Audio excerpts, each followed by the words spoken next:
stalwarts of West Bengal academic sector. Yeah. So I've got nothing else to say apart from saying thank you.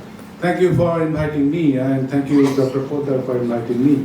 When the focal theme was given to me, I was shocked because I come from a family where everyone's a medical doctor. I'm the black sheep of the family who studied business, and but I was amazed by your presence. Yeah? Because what you were doing, basically whatever I wanted to say, you have said it all. 2 days back I was in Delhi in a medical university, and the first thing that happened, I left my coat with them, so I'm not wearing any coats today. Second thing, I also left my PPT slides, so I don't have any PPT slides, which is very good. I don't want to bore you with my wisdom because I don't have much. Second thing is, I'm a humble guy with less gentleness in myself these days. I'm very harsh, yeah? Because I'm very applied in nature in my researches. And I'm looking at the student council in here, and looks like 80% plus are basically female students. So that tells me there's a lot of worry, yeah? And what Dr. Pranamdhar was saying makes sense, perfect sense to me, because we all around the world, wherever we go, we preach entrepreneurship, which is in our blood, yeah? And when you look at our researchers, we ask them to think differently. Think outside of the box. Who says that you are a scientist and you have to be science backgrounded? I don't know much about science, yeah, because I'm a business researcher. But since I have got all these family members who comes from science background, they are constantly feeding me with their ideas and viewpoints and thoughts. And I know where this is all heading.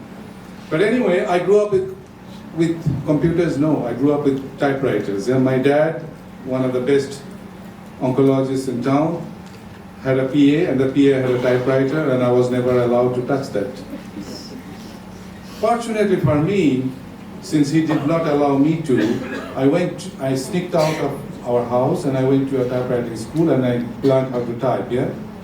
So when the computers were brought in, I was the first to use the keyboards with 10 fingers, yeah? None of you can use your 10 fingers to typewrite. The second thing is, when you have a typing speed of 60, you are not worried about your colleagues because you know that you are smarter than them. So it's the skill that makes the difference. So what I'm requesting you to do is start believing in yourself. I expect all of you to touch your heart. Please, touch your heart. And say only this thing to yourself. I'm a born leader. I'm not hearing any whispers here. I'm a born leader. And I'm a born entrepreneur. And I'm a multidisciplinary person who will venture into all different sectors to find out what is going on. Multidisciplinary. And I'm a researcher. Okay?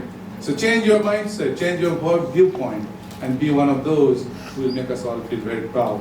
One of my first initiatives at that medical university was to ask them to bring entrepreneurship as a module in all their 44 programs. Allied health science, don't talk to non-allied. No, we have gone out of that cocoon. Yeah? We are not researchers who are just restricted within the four walls of our boundaries, no such thing. I'm tapping into the beautiful walls of medical science. Medical science is tapping into our world. Engineering, I work in their faculty to find out what is going on in their faculty, okay? So, environment, our good deeds, and the way we proceed with our technology, everything is combined together. You are supposed to be very smart with technology. At the same time, you should be having your multidisciplinary approach towards the research so that the research is not only meant for today. It has to be meant for tomorrow, okay? Now, I used to write mails to my mother using my pen and paper and an envelope back in those days when I was in Australia studying very hard. Have you written any letters these days with a paper and pen?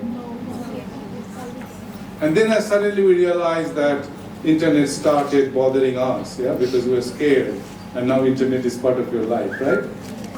And who is the person sitting in there without a smartphone? Can you raise your hand? So there's none. Let's have a look at a video that I have brought with myself. Let's have a look.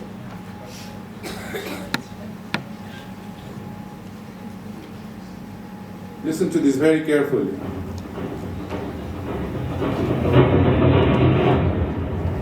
Let us now move to the next section of our panel. We have with us several captains of industry from academia and the private sector who are responsible for not just understanding the way that technology is changing, but indeed creating that technology itself.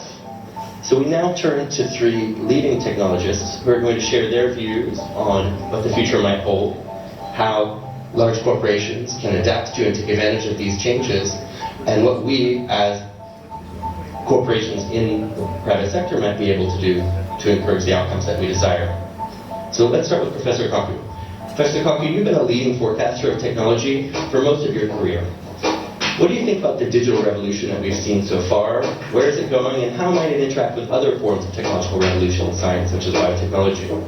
Well, in the coming years, computer chips will cost as little as a penny. That's cheaper than garbage, cheaper than scrap paper. So computer chips will be everywhere and nowhere, including our contact lenses. So when we put on our contact lenses and blink, we will go online. And who were the first people to buy internet contact lenses? College students taking final examinations. This means that my students will blink, and they will not have to memorize all the things I've been talking about. This is going to revolutionize education, because we cannot force students to memorize things that they can simply blink and get. And then if you feel sick, you will blink and see RoboDoc. RoboDoc is artificially intelligent, talks to you in plain English or Russian or whatever, speaks any language, accesses the entire internet for sound medical advice, almost for free.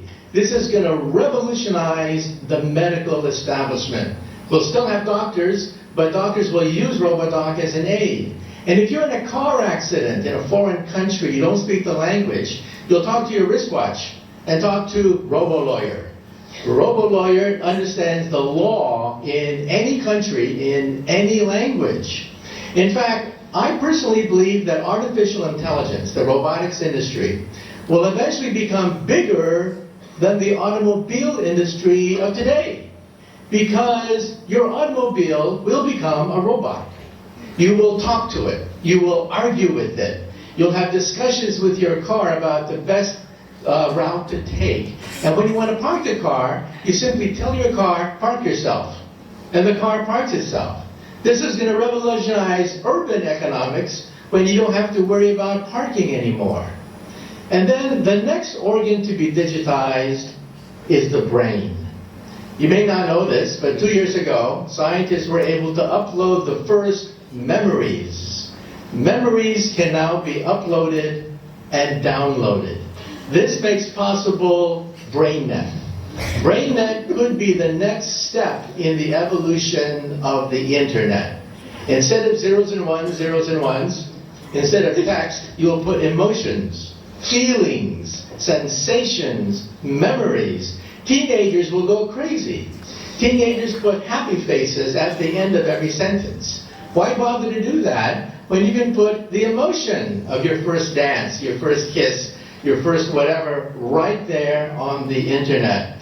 And so in the future, when you walk into a room, you will mentally command the internet, you'll take dictation mentally, you'll turn things on, turn things off, communicate with other people. People will think of you as a wizard of some sort, mentally communicating with everything around you. That's BrainNet. And then biotech is being digitized now. We can create a human body shop. We can create from your own cells, so there's no rejection mechanism. We can create skin, bone, cartilage, noses, ears, blood vessels, heart valves, bladders, complete windpipes can be grown in the laboratory. The next organ to be grown, by the way, is the liver. So for all you alcoholics in the audience, take heart. We may be able to grow your next liver. So even the economy is now being digitized into something I call perfect capitalism. You see, capitalism is based on supply and demand. But you don't know who's cheating you when you buy something. You don't know what the profit margin is. In the future, your contact lens will scan everything in the store, tell you who's cheating you, tell you who has the best product, what is the profit margin on every single thing that you can scan with your contact lens. And so capitalism becomes perfect. Perfect supply and demand. This means that there are winners and losers. The losers will be middlemen. Because why did Amazon become so big? Why did Airbnb, why did Uber become so quickly so large? Because they digitized the middlemen. So I tell my friends, if you want to become a billionaire, take an industry, take any industry, write down all the places where there's friction, where there is middlemen, where there's obstruction, where there's frustration. List all the places in any industry, digitize it, and you too could become another Amazon founder. Thank you, Professor. In good futurism, that is a future with both inspires and terror. So,